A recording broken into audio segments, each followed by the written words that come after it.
السلام عليكم الزول في اللوان الحمد لله راكم كاع بخير. اليوم نهضروا شوية على البترول، نديروا مقارنة بين الجزائر ومع بلاد أجنبية يسموها le Mexique. Donc aujourd'hui, on va continuer à parler de pétrole. On va essayer de faire un comparatif entre l'Algérie et le Mexique, car souvent vous me dites, oui, il ne faut pas comparer l'incomparable, il ne faut pas faire de comparaison entre l'Algérie, des pays européens ou l'Amérique du Nord. Bah, cette fois-ci, on va parler d'un pays qui, somme toute, fait partie du tiers-monde, c'est le Mexique.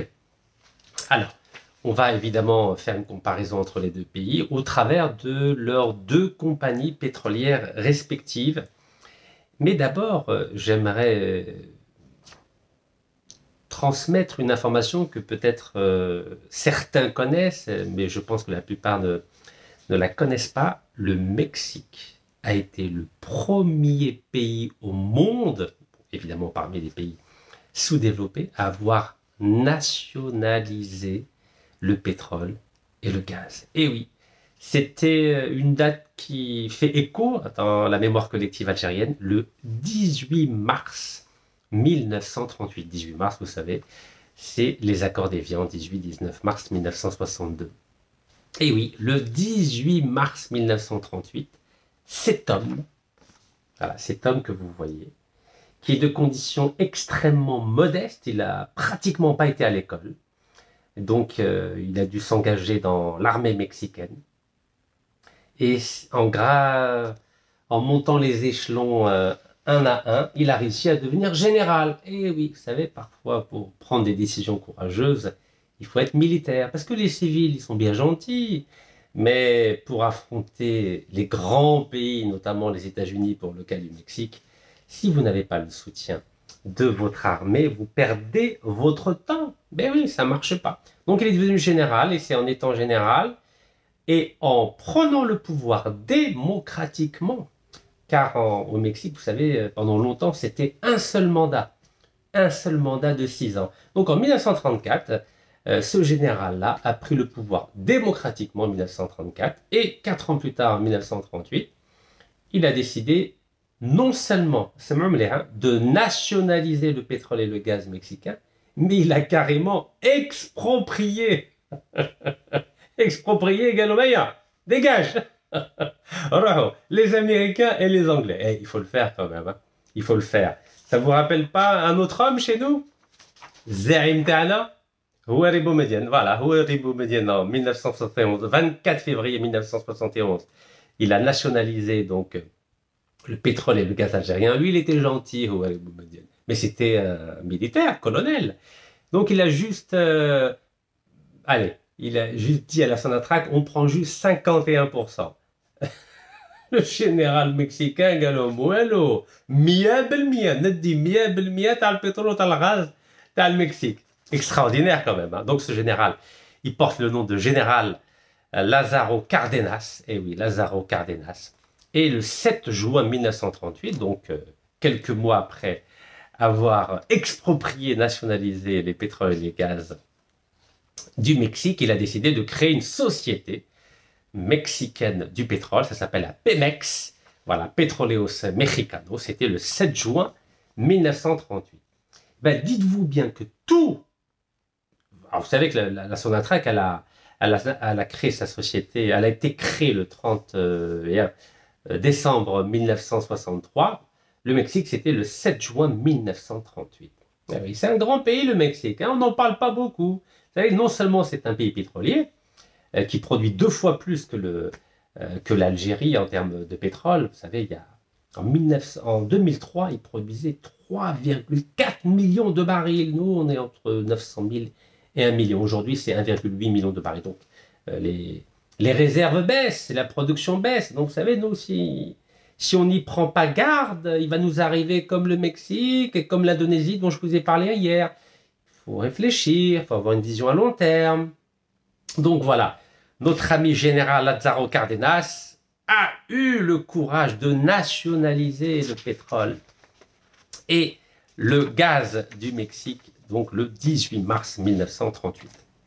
Alors, vous savez, ce monsieur dont je viens de vous dire qu'il est devenu président pour un seul mandat, lui, il n'a pas modifié la Constitution, hein, qui m'a taouana, qui m'a fait Abdelaziz Bouteflika. قال لك عندي mandat واحد 1934 1940 ما نخرج بصح دار خدمته. Eh oui, Zaïm. Et c'est vraiment le Zaïm تاع المكسيك كيما الجزائر, الزعيم تاع الجزائر, c'est Feu Houari Boumediene, quels que soient ses défauts, ça a toujours été un vrai patriote, un vrai nationaliste et un vrai monsieur.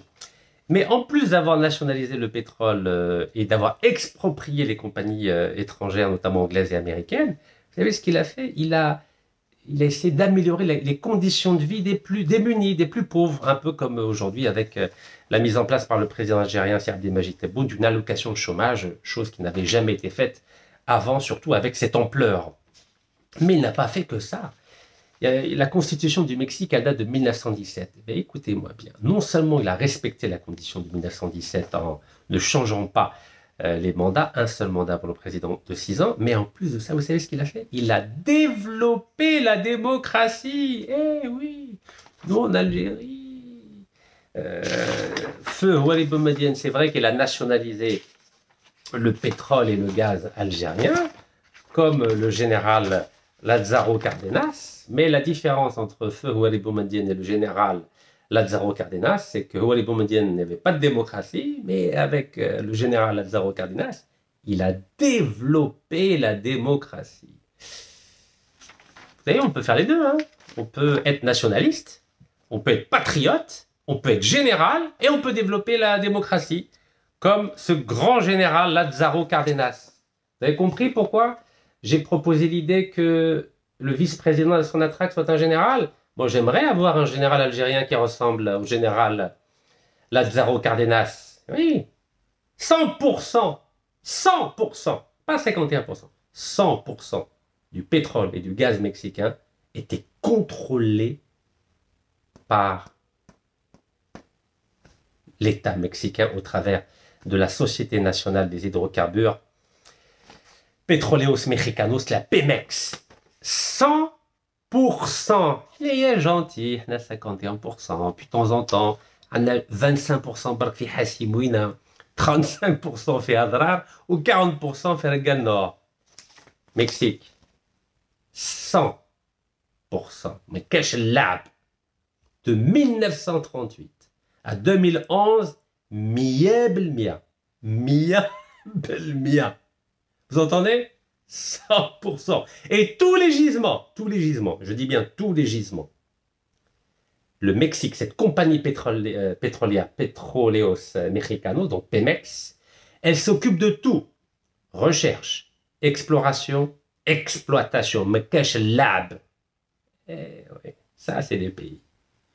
D'ailleurs, qu'est-ce qu'on a fait là hier, avant-hier? On a donné un contrat de 30 ans. 30 ans à Eni. 30 ans, ouais, c'est bien. Ouais. 30 ans, 30 ans à Eni, 1,35 milliard de dollars. Apparemment, 110 millions de dollars vont être consacrés à la recherche. Donc, on a besoin de Eni pour faire des recherches dans notre pays. Allez, Mexique. Mexique, 100%. Ils font tout. Recherche, exploration, exploitation. لازم نمدوا Eni, نمدوا Total, نمدوا British Petroleum, نمدوا Halliburton. على مكسيكان خير من الجزائري ولا كيفاه؟ ياه مكسيكان نطيحوا به 100%. 100%. مكاش اللعب. مكاش اللعب. وداروها في الدستور. Dans la constitution mexicaine, il est dit que 100% des gisements doivent appartenir à l'État mexicain. 100%. Et pourtant, le Mexique, c'est comme l'Algérie. Hein.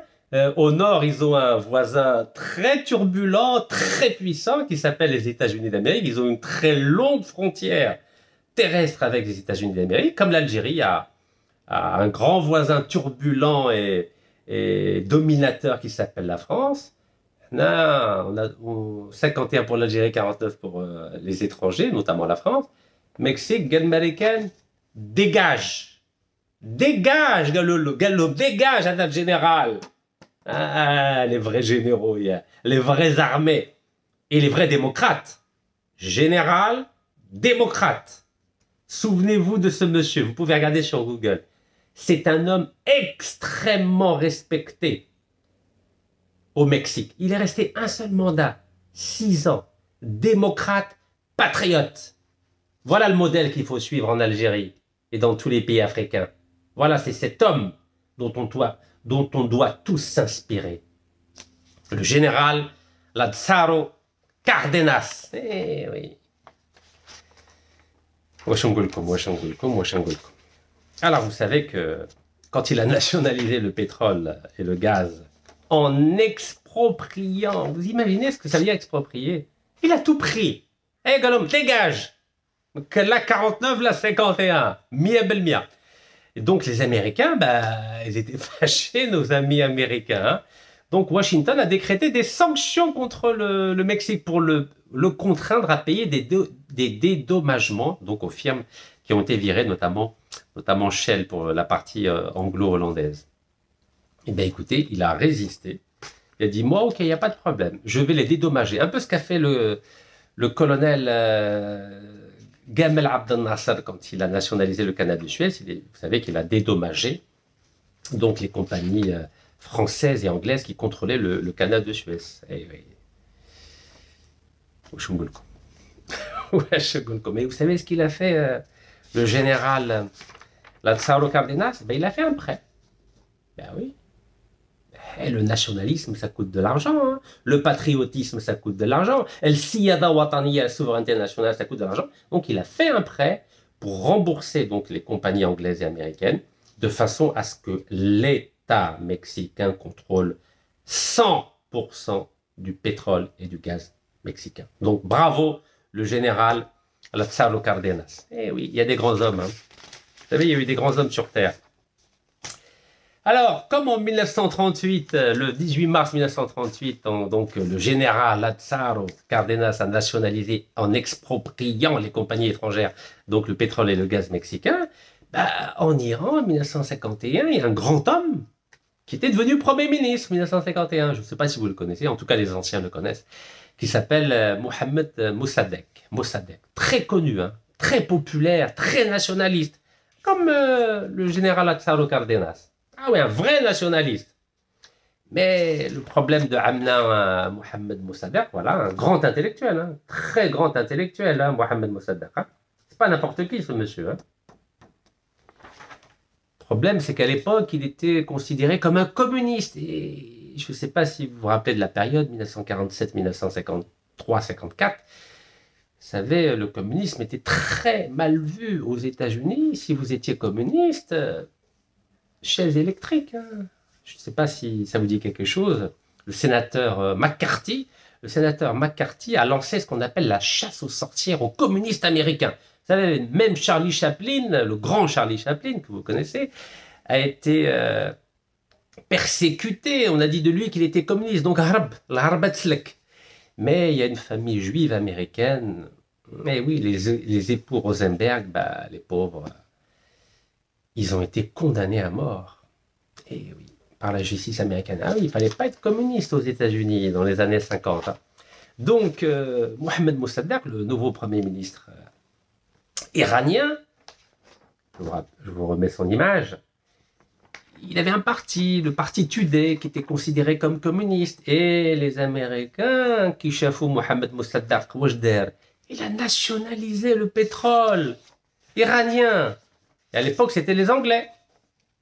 Et oui, les Anglais qui contrôlaient le pétrole iranien. Et Galom, c'est bon, Khorjo. Donc, ndirkom kimal, Zaïm, le général Lázaro Cárdenas. L'Iran est un grand pays. Les Aztèques, etc. Les Perses. Les Perses. Le problème, c'est que Mohamed Mossadegh, c'était pas un militaire. Il n'avait pas l'armée derrière lui. Contrairement au général Lázaro Cárdenas. Et quand on n'a pas l'armée avec soi, qu'est-ce qui se passe? 2 ans après, le 19 août 1953, il y avait un coup d'État. Coup d'État, pas contre le Shah d'Iran, parce qu'il y avait le Shah d'Iran, vous connaissez, Reza Pahlavi, le fameux Reza Pahlavi. Lui-même a été victime d'un coup d'État plus tard, en 1979, avec la révolution de l'Ayatollah Khomeini. Mais Donc en 51, donc, le Shah d'Iran a été obligé de nommer Mohamed Mossadegh parce qu'il y avait une pression populaire énorme pour qu'il soit Premier ministre. Mais quand il a nationalisé le pétrole et le gaz iranien, vous savez que l'Iran, c'est un des plus grands producteurs de gaz et de pétrole avec les premières réserves mondiales de gaz et de pétrole. Vous pouvez imaginer le choc qu'ont eu les Anglais et les Américains. Donc, le mesquin, le 19 août 1953, bah, la CIA n'était pas contente. Ah, non, non, non. Cache là. Après, ça va être l'Irak, après l'Arabie Saoudite, après. Non, non, non. Walou, walou, walou, walou. Donc, mesquin, il a fait l'objet d'un coup d'État. Lui, Barkin, pas le Shah d'Iran. Le Shah d'Iran, non, il était content. Le Shah d'Iran, il a dit, ah, t'hannit mennou hada. Parce qu'il était très populaire, le général Mossadegh, très populaire. Donc, mesquin, il a été emprisonné pendant 3 ans. Et ensuite, résidence surveillée jusqu'à sa mort en 1967. Lui, au moins, ça va. Il n'est pas arrivé comme feu Mohamed Boudiaf, lui, il a été emprisonné. Un peu comme Ben Bella. Oui, c'est le même modèle. Le modèle Ben Bella, voilà. Et voilà. En tout cas, ça a duré 2 ans, la nationalisation. Et donc, dès qu'il y a eu le coup d'État en 53, le 19 août 53, hop, à nouveau, cette fois-ci, les entreprises anglaises et américaines sont revenues pour contrôler le pétrole iranien jusqu'en 1979. Et oui. Puis après, ben, l'Iran est tombé dans la corruption. Je vous ai raconté le fils du président iranien entre 1997 et 2004. Donc, Rafsanjani, son fils Mahdi, ben, il touchait des pots de vin de Total. 60 millions de dollars de pots de vin par Total pour obtenir un contrat gazier qui s'appelle South Spars, un contrat gazier de 2,5 milliards de dollars. Puis après, on a le fils de Kadhafi, parce que après, évidemment, il y a d'autres pays, après l'Algérie, après le 24 février 71, Mazzaïm, feu Houari Boumediene, il y a d'autres pays qui ont nationalisé, l'Irak, la Syrie, mais ils sont tous tombés dans le piège de la corruption. Bah oui. Le fils de Kadhafi, 50 millions de dollars de corruption de la part des Canadiens, SNC-Lavalin, comme je vous ai raconté hier. Ah, c'est triste. Vous savez, on a beau être musulman, l'argent, il est plus fort que la religion. Ah, donc voilà, tout ça pour vous dire que nos amis mexicains, c'est des grands, hein, c'est des grands. Et eux, ils ont résisté, les Mexicains. L'Iran n'a pas résisté. Parce que je vous ai dit, Mohamed Mossadegh n'avait pas l'armée derrière lui. Et la CIA, vous savez ce qu'elle a fait quand ils ont fait le coup d'État le 19 août 1953 ben, ils ont organisé des grandes manifestations populaires pour soutenir le coup d'État. Extraordinaire, hein? Vous savez ce qu'on peut faire avec des services secrets? On peut faire sortir des milliers de personnes dans la rue, voilà, qui soutiennent le coup d'État contre un homme, vous imaginez, un homme qui a nationalisé le pétrole et le gaz pour le peuple iranien. Mais la CIA, avec le Shah d'Iran, bah, ils ont pu organiser des manifestations pour faire croire que ce coup d'État était voulu par le peuple. Vous avez vu, il y a toujours une 5e colonne dans un pays, un peu comme en Algérie aujourd'hui. D'ailleurs, depuis toujours, en Algérie, il y a toujours une 5e colonne, les Chaki Prali, l'Abdeslam Bouchouar, Boutraddour, etc., etc. يا الشعب تاعنا نية بزاف نية بزاف. شوفوا هذا هو الصراع المسكين. On ne ressemble pas à feu Mohamed Boudiaf, ربي يرحمه. Vous savez, quand on est civil, on n'a pas de pouvoir. Zéro. On se fait laminer. Il faut être général pour tenir tête. Il faut être militaire pour tenir tête aux grandes puissances, comme le général Cardenas qui a tenu tête aux Américains, comme le colonel Houari Boumediene qui a tenu tête aux Français. Mais vous êtes un civil. واش عندك واحد سيفيل واش عنده un petit parti mesquin, tu dis parti واش يدير ما يدير والو. Voilà la leçon de l'échec de la nationalisation des hydrocarbures en Iran par Mohamed Mossadegh. C'est que si vous n'avez pas le soutien d'organisations fortes, et en l'occurrence de l'armée, vous ne pouvez rien faire. دونك هادو الناس يقول لك دولة مدنية ماشي عسكرية. واش من دولة مدنية ماشي عسكرية؟ والله ولا كان معكم جينيرال يحكم في بلادكم راكم تعيوا في رواحكم. لا بروف ها مدنيين واش داروا؟ Ils sont tous corrompus les civils كاع. Vous avez vu combien de présidents à Sonatrach ont été corrompus? Combien de ministres de l'énergie ont été corrompus? Il y a un gouvernement entier de civils qui est corrompu comme en prison en Algérie. Si vous n'êtes pas un vrai général, un vrai patriote et un vrai démocrate, ما درتو والو. دول المدنيين ماشي عسكرية، المدنيين هما اللي فاسدين كاع. هما اللي فاسدين. Et même لو كان ما راكش فاسد كيما محمد مصدق يلعبوا بك كيما يبغوا. Quand vous êtes un civil et que vous n'êtes pas corrompu, n'importe quelle puissance étrangère peut faire un coup d'État. C'est facile de faire un coup d'État, voyons. Aïe, aïe, aïe, aïe, le populisme a vraiment détruit l'Algérie. Donc, alors, on va revenir à cette grande société pétrolière mexicaine qui s'appelle la Pemex. Pemex. Voilà, souvenez-vous, hein, Pemex. Et la Sonatrach et la Pemex. Petróleos Mexicanos, Pemex. Alors, la Pemex, vous savez, contrôler à 100% le gaz et le pétrole, il faut investir beaucoup d'argent. Ça coûte cher hein, de former des ingénieurs. Vous vous rendez compte? Les ingénieurs mexicains ont contrôlé de 1938 à 2011, calculez avec moi, ça fait quoi 5, à la 38, ça fait quoi 50, 62 plus 11, 73 ans. Ils ont contrôlé tout le pays, vous imaginez? Parce que qu'en 1938, quand ils ont nationalisé les entreprises américaines et anglaises, ils étaient fâchés, les compagnies anglaises et américaines. Moi, je dis du jour au lendemain, ils ont dit à leurs ingénieurs, il faut partir tout de suite. Un peu comme les Français et les Anglais avec le canal de Suez. Vous savez, du jour au lendemain, ils ont lâché le canal de Suez. Il a fallu que les ingénieurs égyptiens prennent le relais. Il s'est passé la même chose au Mexique à partir du 18 mars 1938. Sur le champ, les ingénieurs mexicains ont pris le relais. C'est pour ça que le 7 juin 1938, ils ont créé la boîte, l'entreprise nationale Pemex. Donc, les ingénieurs mexicains se sont occupés tout seuls, sans l'aide de personne, de la recherche, de l'exploration et de l'exploitation des gisements de pétrole mexicains. Et il a fallu la Deuxième Guerre mondiale, qui a été déclarée pour les Américains en 1941, donc ça durait de 1939 à 1945, mais les Américains sont rentrés en guerre à partir de l'attaque de Pearl Harbor du 7 décembre 1941.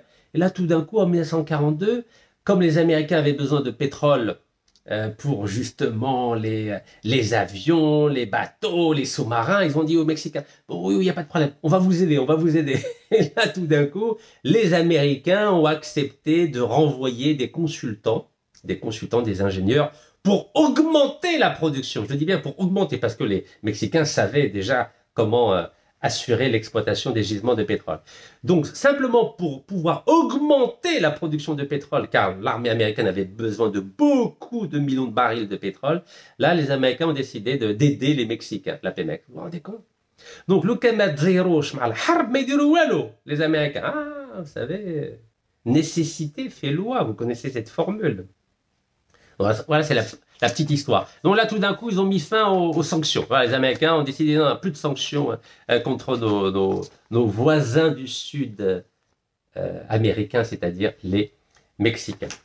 Donc même quand les choses se sont compliquées, voilà, quand les choses se sont compliquées, donc à partir des années 2000, là je vous donne un article qui date de 2000. Regardez la production en millions de barils des Mexicains. 3 530 000 barils jour.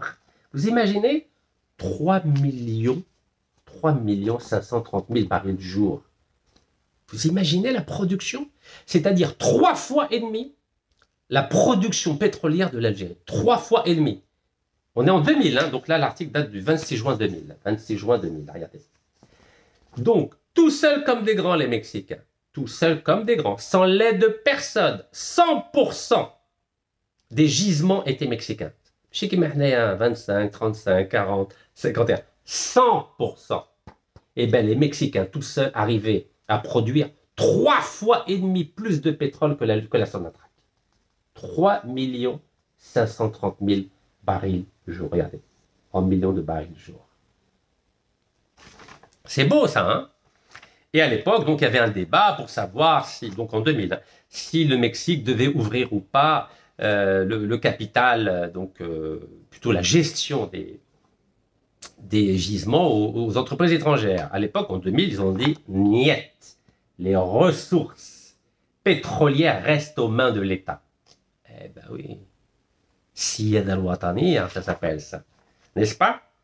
Car c'est très important. Les Mexicains sont beaucoup plus nationalistes que les Algériens. Parce que nous, 1, 2, 3, viva l'Algérie, mais gagne un peu comme le peuple mexicain, il prend en passant par la frontière pour aller aux États-Unis. Ben oui, mais l'État, je parle bien de l'État mexicain, mais cache là, c'est des vrais patriotes. On a des patriotes en Algérie, bien sûr, dans l'armée, dans le gouvernement un peu moins, parce que vous avez vu, il y a 20 ministres en prison, donc patriotisme des civils très très léger, hein, très très léger. Ça m'arrive. En tout cas, tout ça pour vous dire, pour que vous preniez conscience que le Mexicain, Becefam de façon générale, est extrêmement patriote, hein, mais vraiment extrêmement patriote. Alors, donc je vous ai dit que la Société nationale des hydrocarbures mexicains, c'est-à-dire la Pemex, écoutez, elle est la seule dans la Constitution hein, à être autorisée à explorer et à exploiter les importants gisements pétroliers et gaziers mexicains. Vous imaginez? C'est la seule qui est autorisée, la seule. Là, on est en 2000, hein. Donc on est à 62 ans après l'expropriation des compagnies étrangères et la nationalisation des pétroles et des gaz. Donc en 2000, c'était la seule. Et jusqu'en 2011, ça a été la seule. Je dis bien la seule. Je dis à tout le monde. Ben oui, on est tellement intelligents, nous. On a des ingénieurs tellement exceptionnels. Et Harbo, dans les pays du Golfe, en Europe. Son attraque. Si elle avait fait comme Pemex, la seule. 100%. Et c'est dans la Constitution, la seule. Moutou à la Total, moutou à la Eni, moutou à la British Petroleum. Je ne sais pas pourquoi d'ailleurs. Là, on a un nationalisme de façade. Les Mexicains, non, cache façade, cache là. Ils ont une armée vraiment patriotique et ils ont une société nationale des hydrocarbures vraiment patriotique. Cache là. Il n'y a pas de faux semblants. Alors, qu'est-ce que je peux vous dire d'autre sur nos amis mexicains? Parce que c'est important quand même de parler, de comparer. Parce que si on ne compare pas, on ne connaît rien. Hein, n'est-ce pas? Et regardez ce qu'il disait en 2000, hein, et pour voir l'évolution. Quant au pétrole, le sujet de la privatisation, même partielle, est pour l'instant politiquement incorrect. C'est ce que disaient les Français au poste d'expansion économique à l'ambassade de France à Mexico. Ils ont dit, ah, ils rigolent pas les Mexicains, Galak. Hein. Galak, c'est incorrect de parler de ça. Incorrect. Bon, écoutez-moi bien. En 2000, écoutez bien, en 2000, hein, en 2000, parce que le Mexique, contrairement à l'Algérie, bah, il a misé sur l'industrie, il n'a pas lâché l'industrie. Vous savez, c'est quoi l'industrie automobile au Mexique? Vous savez qu'il y a une grande ville, parce que peut-être vous connaissez Monterrey ou Acapulco, ou Cancun. Il y a très peu de gens qui connaissent, mais le vrai poumon économique du Brésil, vous savez, du Mexique, vous savez c'est qui? C'est une ville qui s'appelle Monterrey. Monterrey, deuxième ville du pays. Personne n'en parle. Personne n'en parle.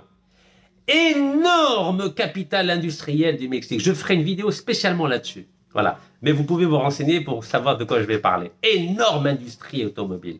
Énorme. Le Mexique. Énorme. Eh bien, dites-vous bien qu'en 2000, le pétrole ne représentait que 7% des exportations du Mexique. Vous imaginez? 7% seulement. Car ils ont développé à fond l'industrie. Bah, comme dans les années 70, Feu Houari Boumediene avait développé l'industrie avant que Sioui Yahya sabote toute l'industrie algérienne. Bah oui, ils vendaient des entreprises à un dinar symbolique. Donc tout ce qui a été fait par Feu Houari Boumediene a été saboté par Sioui Yahya, c'est Ahmed Yahya. Mais le Mexique, lui, a développé l'industrie à Monterrey. Eh, oui, donc en 2000, le pétrole ne représentait, grâce au développement de l'industrie, que 7% des exportations. Vous imaginez? Contre 65% 15 ans avant. Vous imaginez? Regardez, c'est pas moi qui le dis. Hein. Voilà. 15 ans avant, l'or noir représentait 65% des exportations. 15 ans après, que 7%. Ben oui, car l'industrie a connu un bond énorme au Mexique. D'ailleurs, on avait des ministres de l'industrie. Ah oui. Il était quoi déjà, Abdeslam Bouchouareb? Chirurgien dentiste, c'est ça? Il vendait des chips. واش كان يدير يسرق الدراهم ويهربوا من فرنسا بنما لوكسمبورغ لا سويس et pendant que هو يهرب الدراهم le Mexique il développait son industrie et lui donnait des contrats à Macron عمي Macron qu'est-ce qu'il disait Hamdan Ramabra ah c'est l'ami de l'Algérie Macron hein l'ami de l'Algérie vous imaginez les ministres qu'on a eu c'est des civils هادو كاع civils hein بصح كاع يموتوا على فرنسا يموتوا عليها واليوم راه مخبي هذا الوزير الصناعه قاعد يسموه مخبي عند ماكرون عند عمي ماكرون vous imaginez la catastrophe qu'il y a eu en Algérie mais c'est une déflagration quand on voit ce qu'a fait le Mexique malgré toutes les difficultés et vous savez que le Mexique a beaucoup de difficultés mais au moins ils travaillent les Mexicains au moins leur gouvernement c'est des vrais nationalistes leur gouvernement yeah. C'est des vrais nationalistes hein leur président, c'est des vrais nationalistes. Alors, si Abdelmajid Tebboune, il essaye de redresser la situation, mais avec qui il travaille? Avec qui? Avec des gens qui ont été formés sous feu Abdelaziz Bouteflika. Mais la plupart, ce n'est pas des nationalistes, vous le savez. Vous le savez, regardez la France. Elle a juste menacé. Tawana, attention, maintenant, passeport diplomatique, ils ne vont rien. Maintenant, Medjoujga, la France, c'est fini. Elle les a menacés de poursuites judiciaires pour les appartements et les comptes bancaires. Khafo, Medina un contrat total. Le 17 juin. Ahara, c'est ça Ahara. 14 900 km². Vous imaginez comme on est fragile. Zaïm Lazaro Cardenas. Ah, ouais, ma khafch. Malikan, elle a menacé. Elle a dit, dire, wesh tebgou انا وطني وندافع على السياده الوطنيه تاع المكسيك احنا الجزائر احنا الجزائر واش نقول وراه يا سير هو اللي مودي وراك et oui il faut aider le président algérien parce que tout seul il peut pas tout seul le président algérien il peut rien faire vous savez si on l'aide pas il va lui arriver comme Mohamed Mossadegh.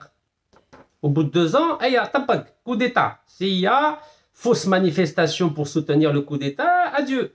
Prison 3 ans, résidence surveillée jusqu'à sa mort, 1967. Ben oui, quand on est civil, on n'a pas de pouvoir. Donc si le président algérien n'a pas le soutien de l'armée, il ne peut rien faire. C'est pour ça que j'ai proposé un vice-président, qu'un vice-président de la Sonatrach soit nommé, mais avec le statut de général, comme le général Lázaro Cárdenas. Oui, comme ça, ils peuvent résister. Sinon, il faut être pragmatique. Il faut être lucide. Le président algérien tout seul ne peut rien faire. Je dis bien, il ne peut rien faire s'il n'a pas le soutien de l'armée. Ben oui. Quand on étudie l'histoire, on ne se laisse pas avoir par le populisme, comme certains. دولة مدنية ماشي عسكرية ها هو دار دولة مدنية في عامين طبقوه. Eh oui, quand on est un pays sans industrie, sans économie, sans rien, l'armée est le pivot de l'État. Sans l'armée, vous ne pouvez rien faire. Regardez, général, Cardenas, étudiez, parce que le populisme shabaouia, c'est bien, mais ça ne résiste pas à l'épreuve des faits. Regardez, pourquoi Mohamed Mossadegh en Iran a échoué en 2 ans, alors que le président du Mexique, président démocrate, un général, a résisté aux pressions de l'Amérique. Et pourquoi, à votre avis? Parce qu'il y avait l'armée avec lui. Sans l'armée avec vous, vous ne pouvez rien faire contre la pression de la France ou des États-Unis. Rien faire. Wello. واش نزيد لكم؟ واش نزيد لكم يا ولد البلاد؟ Donc, je vous ai dit, il y a eu des problèmes à partir de 2011, parce que l'entreprise Pemex, qui s'occupait de tout, s'est lourdement endettée. Donc, elle a un énorme endettement. Donc, il a fallu ouvrir un peu, parce que la production de millions de barils par jour a baissé. Donc, je vous ai dit qu'en 2000, elle était de 3,53 millions. Et ensuite, elle a baissé considérablement. En 2014, elle a baissé à 2,3 millions de barils jour. 3 millions de barils jour. Donc vous voyez ça. Et donc il fallait réagir. Et donc c'est de cette façon qu'il y a eu, à partir de 2011, une modification de la loi pour permettre à des entreprises étrangères de participer, je dis bien participer, à l'exploration et l'exploitation des gisements. Mais ça s'est fait de façon très résiduelle, hein, très résiduelle. Et je vais vous dire combien après. Je vais vous dire combien. Donc alors, en 2011, donc la compagnie nationale mexicaine Pemex a décidé d'accorder des contrats d'exploration et d'exploitation à des compagnies privées, mais de façon très légère, d'accord? On va très doucement. Parce que, n'oubliez pas qu'ils ont été traumatisés par les sanctions des Américains et des Anglais, donc après l'expropriation et la nationalisation des pétroles et des gaz mexicains donc en 1938. Donc je vous ai dit qu'il y avait Shell, la Royal Dutch Shell, et la Standard Oil of New Jersey, donc, qui dépend aujourd'hui d'Exxon. Et à partir de là, donc les Mexicains donc, ont commencé à ouvrir l'exploration et l'exploitation des compagnies étrangères, mais ça s'est fait de façon, on va dire, très limitée. Et d'ailleurs, il y a eu un rapport qui a été publié en France par le Sénat en janvier 2013. Voilà. C'est un rapport comparatif. Ils ont étudié 5 pays. Brésil, Mexique, Norvège et, si je ne m'abuse, attendez, que je ne dise pas de bêtises. Quels sont les autres pays? Il faut que je les retrouve. En tout cas, c'est 5 pays qui ont été comparés, mais pour les besoins de cette vidéo, donc je me suis consacré évidemment uniquement sur le Mexique. Donc, en janvier 2013, que disait ce rapport des sénateurs français en juin 2013? Il disait que les contrats de partage de production étaient interdits. Donc, vous savez que c'est devenu la règle depuis novembre 2019. Attendez que je vous la retrouve. Écoutez-moi bien. Voilà. Que je retrouve bien cette information qui est très importante pour que vous compreniez qu'il y a plusieurs façons de donner des contrats à des compagnies étrangères.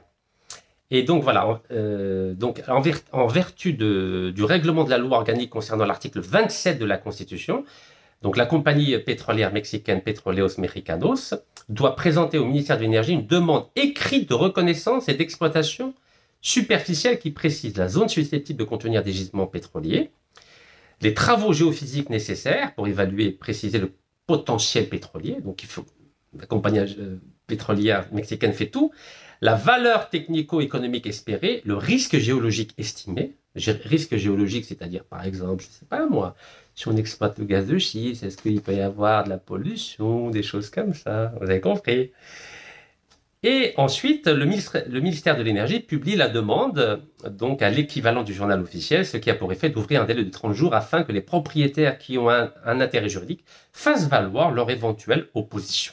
Ben oui, parce qu'au Mexique, vous savez, la plupart des gisements de pétrole et de gaz se trouvent, en tout cas pour certains, dans des réserves indiennes. Donc, ils consultent les populations indiennes. Et oui, avant d'explorer. C'est un peu comme si chez nous, on consultait la population avant d'explorer un gisement. Ah, le Mexique, c'est une autre mentalité. C'est une autre mentalité. Vous savez, il a fallu qu'ils combattent les Espagnols, parce que pour les Mexicains, les colons, c'est les Espagnols, et les néocolons, c'est les Américains. Donc, ils sont très attachés à la terre. On ne fait pas n'importe quoi avec la terre mexicaine. Bon, qu'est-ce que je dois dire d'autre? Alors, Washington Delcom. Voilà, je continue. Ok. Voilà, on va y arriver. Tac, tac, tac. Voilà. Voilà, donc tout ça pour vous dire, je résume ma pensée. Au Mexique, on n'autorise pas les contrats de partage de production. Donc ça, c'est un rapport de janvier 2013 des sénateurs français. C'est la raison pour laquelle la compagnie pétrolière mexicaine, Pemex, partage uniquement jusqu'à 10% les bénéfices de la production avec des partenaires du secteur privé. Information qui date de février 2025. Voilà. Vous voyez, Oil and Gas. C'est un site internet spécialisé dans le pétrole et le gaz. Regardez. Pemex partagera jusqu'à 10% des bénéfices de la production avec des partenaires du secteur privé. 10%. Pas 49. Pas 35. Pas 40. Pas 25. 10 برك. بغيت تخدم عندي نعطيك 10% برك. هذا مكان. 10% des bénéfices. Hein? Attention. Hein? Pas 10% de la production. Je vous ai expliqué. Dans le cadre du contrat de partage de production, donc vous entendez 51% d'Atrac et 49% pour les étrangers. Oui, mais ce qu'on ne vous dit pas, c'est que dans le contrat de partage de production, les entreprises étrangères, quand un gisement est exploité, d'abord, elles se font rembourser leur investissement. Vous entendez bien? Hein? Dans les nouveaux contrats, là. Par exemple, Eni. Eni, ouais, génial, Eni va mettre 1,35 milliard de dollars dans le gisement Intel au Sahara. Oui, mais quand il va être exploité, le gisement, d'abord, Eni va se faire rembourser. Et ensuite, on va partager. Dans ce cas-là, pourquoi c'est pas la Sonatrach qui va emprunter 1,35 milliard? Puisque, apparemment, vous avez lu l'article. On sait déjà il y a combien de milliards de mètres cubes de gaz et de pétrole. On sait déjà. Donc, les études ont déjà été faites. Donc, pourquoi moi, je vais donner à Eni ou la Total ou la British Petroleum? Alors, je sais qu'il y a déjà du gaz et du pétrole. Alors, pourquoi je vais partager? Alors, je sais combien il y a à peu près. Pourquoi on ne fait pas comme les Mexicains? 10% bac. Fact. 10, pas 49. 10. Voilà. Alors, regardez bien, vous pouvez vérifier sur Internet, il n'y a pas de problème. Ben oui, parce que vous savez, la nouvelle présidente du Mexique, ben, c'est une spécialiste du secteur. Ben oui, c'est une ingénieure. Vous croyez que présidente, ingénieure dans le domaine pétrolier, vous croyez qu'elle va donner 49 aux étrangers? Wello. Wello. Ok? Wello. Allez, vous voyez, je vous compare avec un pays comme nous, hein, un pays sous-développé. Même s'il a une grande industrie maintenant. Bah oui, ils bossent, les Mexicains. Il y en a, les harbos, attention, il y en a qui... Les harbos, les pauvres, les plus pauvres. Les harbos américains. Mais ceux qui ont les cadres, les ingénieurs, les informaticiens, ils goûtent au Mexique. Ah oui, ils développent leur pays. Ah, regardez, en 15 ans, le pays s'est développé de façon considérable. Vous entendez? Considérable. Alors, qu'est-ce que je voulais vous dire d'autre pour éclairer nos lanternes? Vous savez, c'est bien de comparer, de lire. Ben oui, c'est comme ça, on sait de quoi on parle. On ne parle pas dans le vide. Oui, dans le vide. Parce qu'on parle beaucoup dans le vide parfois, dans notre pays. On parle des généralités, on n'est pas précis. Alors, maintenant, on va parler, comme je vous ai dit tout à l'heure, un peu de comparaison entre les deux. Alors, quel est le chiffre d'affaires finalement de la compagnie pétrolière mexicaine? Donc, alors, source de Statista, donc de 11 juin 2025, ça fait pas longtemps. Vous savez, le chiffre d'affaires d'une compagnie pétrolière, ben, il est fonction du prix du baril. Hein, donc, tous les ans, ça change, évidemment. Parfois, c'est la catastrophe, comme en 2020 avec le Covid, et puis 2023, c'était magnifique avec la guerre en Ukraine. Donc, alors, 2024, le chiffre d'affaires donc de nos amis mexicains, c'était 80 milliards de dollars. Regardez, 80 milliards de dollars. C'est la même chose que la Sonatrach, à peu près. 80 milliards de dollars. C'est bien? 80 milliards de dollars. Ils ont à peu près 158 000 employés. C'est entre 128 et 158. La Sonatrach, 180 000. À peu près. On va dire que, allez, entre 30 et 50 000 employés à peu près en moins. La Pemex a le même chiffre d'affaires que la Sonatrach algérienne. Alors maintenant, en termes de filiales, la Sonatrach a 154 filiales, la Sonatrach. Vous voyez, 154 filiales. Je vais vous dire combien de filiales a Pemex. Pemex a mis en place un plan de restructuration, la Pemex, où il y avait au début 95 filiales. Regardez, 95 filiales. Vous voyez ici, 95 filiales. Et ils ont décidé de mettre en place un plan de restructuration. Et donc ça date de 2023. Et regardez combien maintenant ils ont de filiales? 37 filiales seulement. Nous, la Sonatrach, c'est 154 filiales. Parce que nous, on ne restructure rien. Tout va bien, on ne change rien. Alhamdoulilah, l'Algérie va bien, la Sonatrach va bien, il n'y a plus de corruption, tout va bien. On a mis 20 ministres corrompus en prison, on a mis 3 anciens présidents de la Sonatrach corrompus en prison, on a mis 3 ministres de l'énergie corrompus en prison, donc, mais on ne change rien. Nous, on ne regarde pas les causes qui ont fait pourquoi il y a de la corruption à la Sonatrach. Non, non, on ne regarde rien, tout va bien, alhamdoulilah. On continue à travailler avec des multinationales condamnées pour corruption en Algérie, condamnées pour corruption en France, condamnées pour corruption aux États-Unis et condamnées aussi en Iran parce qu'on leur a retiré le grand contrat de gaz. Donc Total s'est vu retirer le grand contrat de gaz de 2,5 milliards de dollars alors que Msakin nous ont donné 60 millions de pots de vin au fils du président iranien. Mais non, on ne change rien. On continue à travailler avec les mêmes. Voilà. Et les Mexicains, eux, réfléchissent les Mexicains. Quand ils voient que quelque chose ne va pas, ils réfléchissent. Ils disent comment on peut réduire les coûts, comment on peut réduire le nombre de filiales. Parce qu'à quoi ça sert d'avoir des filiales si on travaille avec avec des étrangers? Ben oui, nous, on travaille avec Eni, Total, British Petroleum, même des Suisses, des Autrichiens, des Thaïlandais, des Vietnamiens.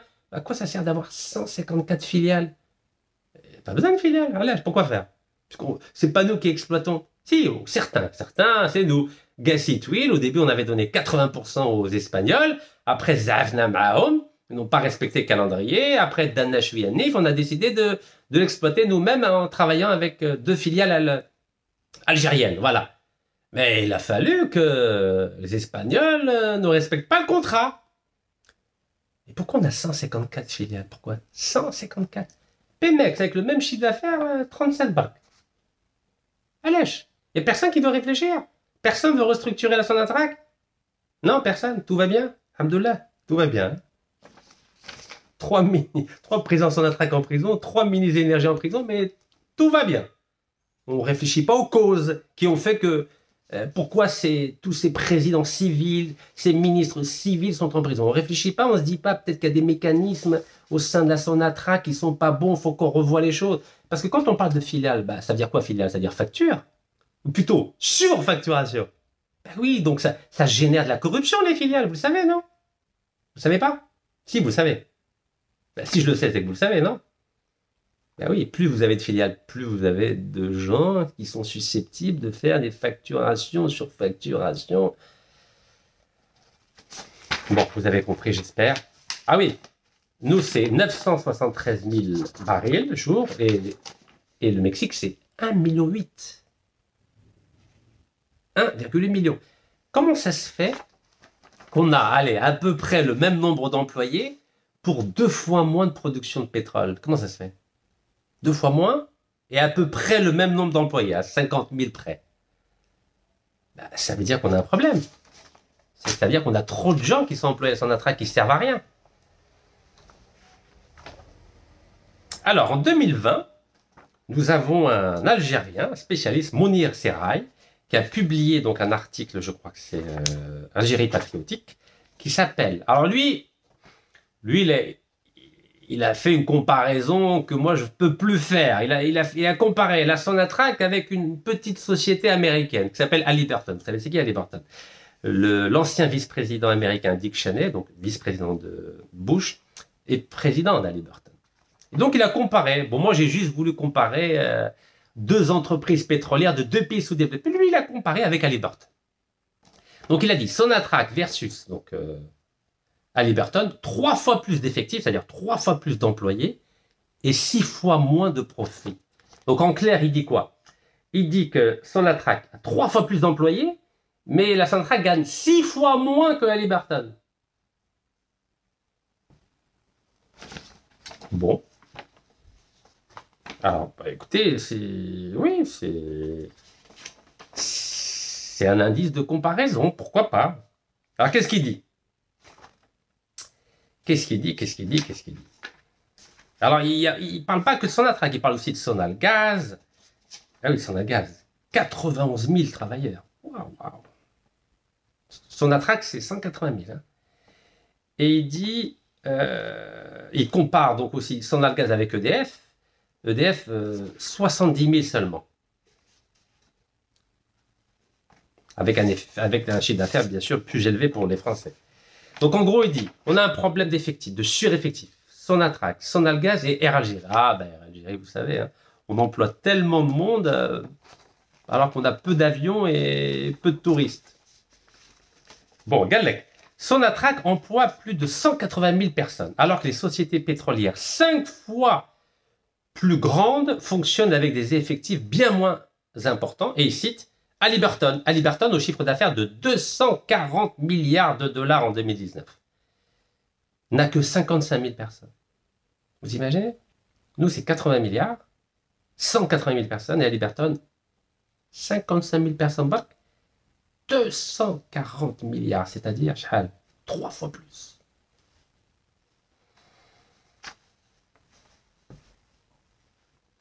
BP, British Petroleum, chiffre d'affaires 128 milliards de dollars en 2019, n'a que 73 000 employés. 128 milliards, nous c'est 80 milliards. Ah oui, lui il a pris le chiffre bas. Hein. Parce qu'en 2018, le chiffre d'affaires de Sonatrach était faible, 39 milliards. Parce que l'article a été créé en 2000. Et il dit, avec un chiffre d'affaires de 39 milliards de dollars en 2018, Sonatrach dispose de plus que le double de l'effectif en employés de British Petroleum et du triple d'employés d'Hallyburton.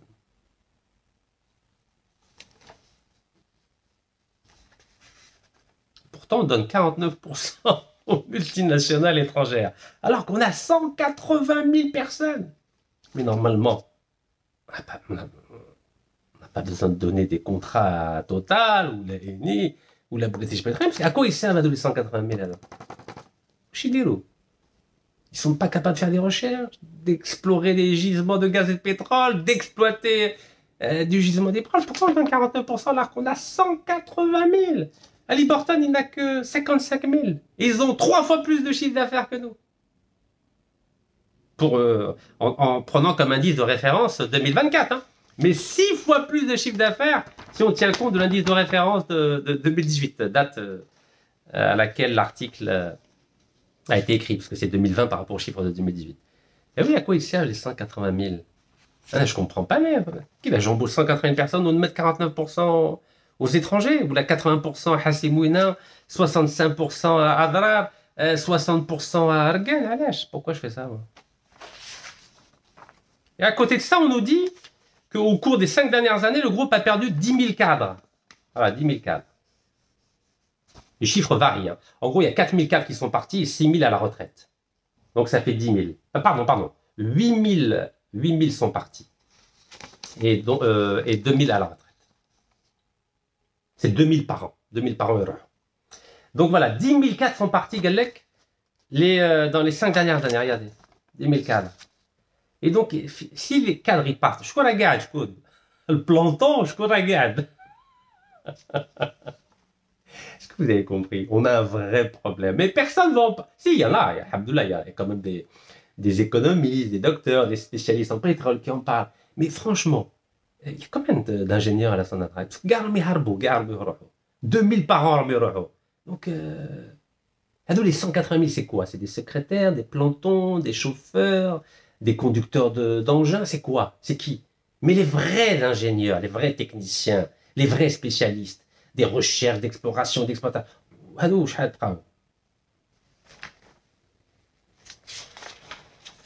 Bon, ben écoutez, je crois que je vous ai assez fait mal à la tête. Alors, comme toujours, je lis des commentaires de gens qui me disent « Oui, c'est quoi la solution ?» Ben, la solution, je vous l'ai proposé, la solution. Tant qu'on n'aura pas restructuré la Sonatrach. D'abord, moi, je pense qu'il faut placer en bourse 10% de la Sonatrach, comme le Crédit Populaire Algérien a été coté en bourse, il n'y a pas de problème. Mais uniquement réservé aux Algériens, des actionnaires algériens. C'est-à-dire, même le fellah, il va acheter une action et il va. Parce qu'il faut que la Sonatrach appartienne à tous les Algériens. Pas simplement à l'État algérien, mais aussi aux Algériens. الشعب الجزائري لازم هو يكسب الشركة الوطنية Sonatrach. Donc 10%. Pourquoi 10%? Parce que ça permet d'avoir des membres, des représentants de ces actionnaires au conseil d'administration. Comme ça, le peuple algérien va être au courant de tous les contrats de gaz et de pétrole qui sont signés avec des multinationales. Il va être au courant du nombre d'employés, il va être au courant du nombre d'ingénieurs, il va être au courant du nombre de plantons, de secrétaires, de conducteurs d'engins, de chauffeurs, etc., etc. Mais oui, tant qu'on n'est pas dedans, on ne peut pas savoir ce qui se passe à Sonatrach. Sinon, s'il y avait des représentants, vous croyez qu'il y aurait tant de scandales de corruption comme depuis 60 ans il y a des scandales? Bien sûr que non. Donc, première idée, on met en bourse 10% du capital de la Sonatrach, accessible exclusivement aux Algériens. Chab Jazair. Deuxième idée, on divise la Sonatrach en deux. Sonatrach pétrole, Sonatrach gaz. Ça, c'est la deuxième idée. Troisième idée, on restructure totalement la Sonatrach. أنايا باه الشركة فيها 180 ألف خدامين في الشركة وما زلنا نعطوا 49% من الحسيان علي بارتون إني توتال etc. Ça non. On n'a pas besoin de 180 000 personnes, c'est évident. Il faut faire comme la Pemex, il faut réduire le nombre aussi de filiales. On a 154 filiales, ya Rabbi al-Karim. 154 filiales. Et la Pemex mexicaine, عندهم 37 برك. 37 seulement. 37 filiales. Avec le même chiffre d'affaires, 80 milliards. Et une production de pétrole 2 fois supérieure à celle de l'Algérie. 1,8 million de barils jour. Alors qu'il y a 20 ans, ils étaient à 3,5 millions de barils. Troisième idée. Quatrième idée, il faut mettre en place un conseil de surveillance au sein de la Sonatrach. Aujourd'hui, il y a juste un conseil d'administration. En gros, il y a le président, Zaïm, avec ses conseillers, ses vice-présidents, ses directeurs généraux. حتى واحد ما يقولوا لا ويمشي بالتليفون يقول له مد التوتال مد الاني مد فوالا شكون يحكم فيه حتى واحد ما يحكم فيه. C'est un conseil de surveillance avec un vice-président général qui surveille tous les contrats de gaz et de pétrole, puis des représentants, des experts pétroliers, des représentants de partis politiques. Ah bah ça change tout. Ah bah oui, le président de Sonatrach, il va pas faire ce qu'il veut, hein, comme les trois anciens présidents de Sonatrach qui sont tous retrouvés en prison parce que c'est des corrompus. Bah évidemment, ils font ce qu'ils veulent. C'est des pharaons. Bah oui, et puis voilà, Total lui dit, écoute, t'inquiète pas, je te donne 50 millions de dollars en Suisse, au Luxembourg, t'inquiète pas. Mais je te donne pas toi, je te donne à ton fils, qui est même Mziane, Mohamed Mziane, ma Oulidou. Voilà, Oulidou, voilà, il n'y a pas de problème dans tes comptes suisses, c'est pas de problème, qui met le fils de Kadhafi en Suisse, fils de Rafsanjani en Iran. Voilà, rien. Tant qu'il n'y a pas de contre-pouvoir au sein de la Sonatrach, mais évidemment qu'elle va faire n'importe quoi, la Sonatrach. Mais évidemment, elle va faire n'importe quoi et elle sera corrompue et il y aura d'autres scandales de corruption. Et vous le savez.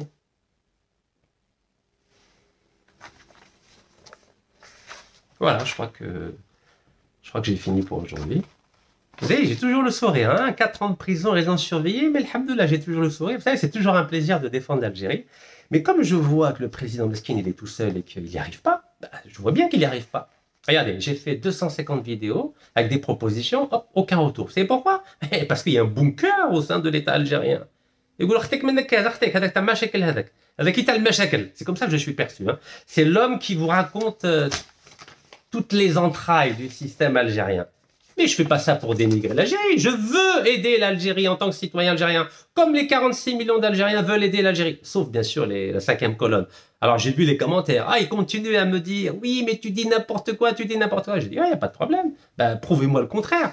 Prouvez que tout ce que je dis est faux. Et si vraiment c'est faux, bah, il faut porter plainte contre moi, voyons. Moi,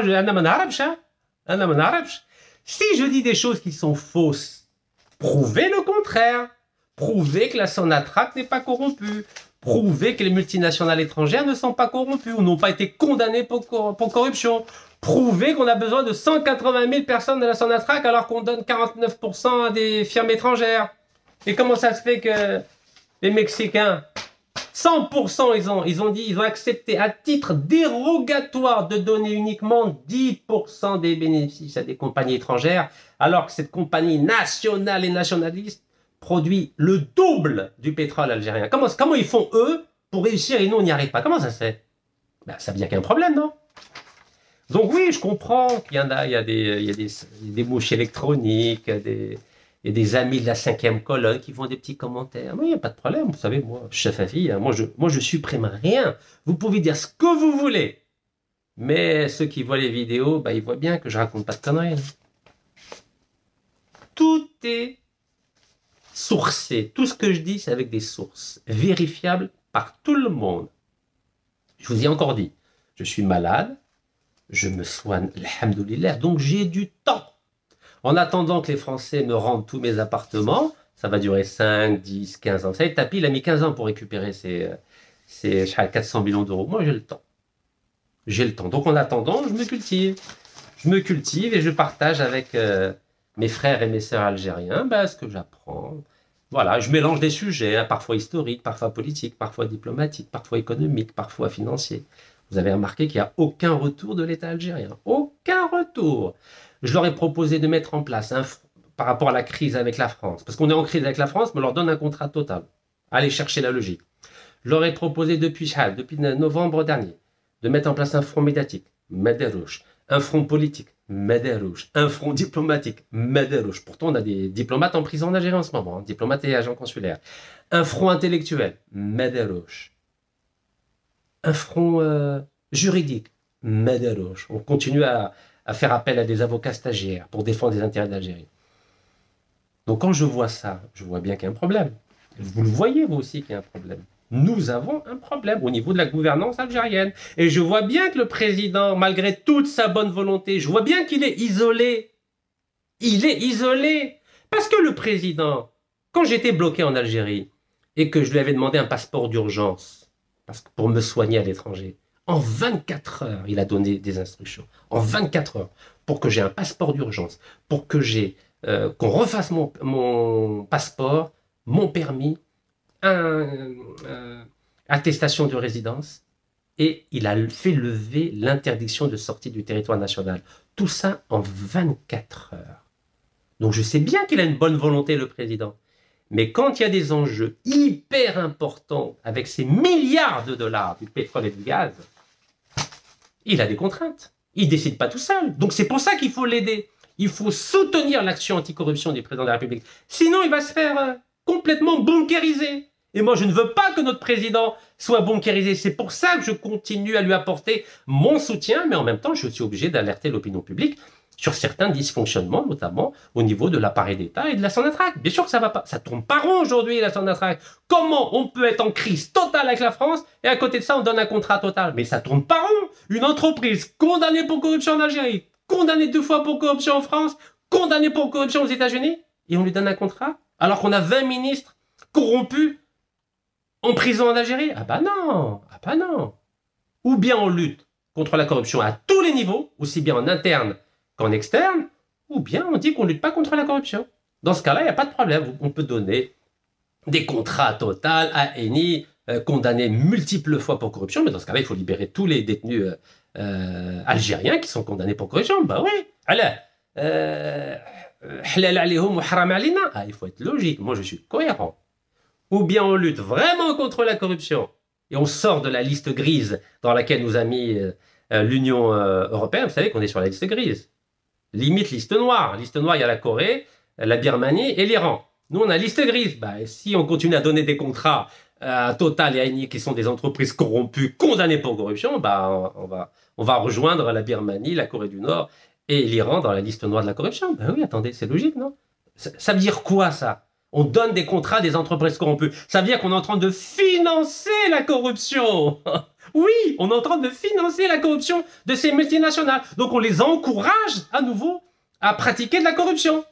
Et les pauvres là, les Algériens là qui ont volé quelques millions quelques millions d'euros. Je ne parle pas des milliards qui ont été pris par les multinationales. Adou les ministres, là, qui ont acheté des appartements à Paris, à Monaco, à Nice, les Harbo, quelques millions, les îles Vierges, vous savez, les îles Vierges britanniques, à Panama. هذو مساكن شاو يقولوا حنا دينا شويه برك رانا في الحبس والتوتال داو بزاف بزاف بزاف راهم تابي روج. Non, ah non, il faut être logique. Il faut avoir des principes, non? Principes. Yeah? Hein, je vous ai parlé de Zaïm le Mexique. Je vais finir avec lui, tiens. Vous savez, moi j'adore les hommes, les vrais hommes. Hein, Zaïm, le général Lázaro Cárdenas.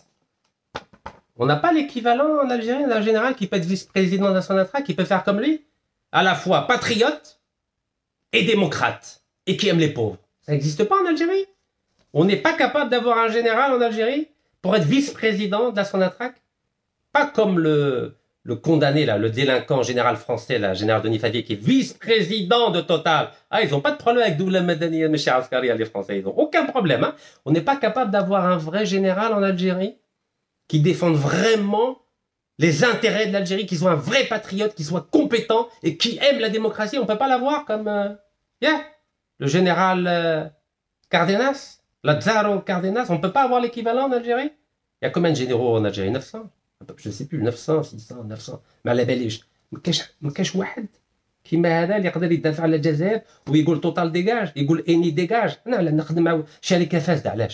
علاش؟ لماذا نخدم مع شركات فاسده وانا دخلت الحبس وزير فاسد؟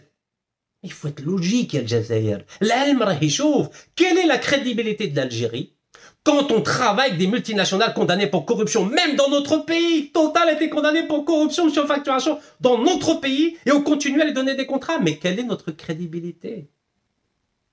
Donc, à nouveau, je relance un message au président algérien et à l'armée algérienne, parce que depuis le décret du président algérien, je crois c'est 2 juin 2024, le président peut nommer dans des entreprises publiques des militaires algériens.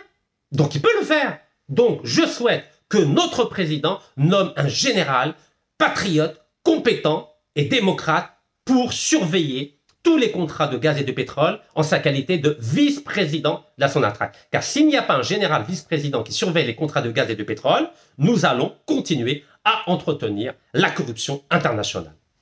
ومشي حق علينا. بارك الله فيكم. تحية الجزائر. والله يرحم شهداء.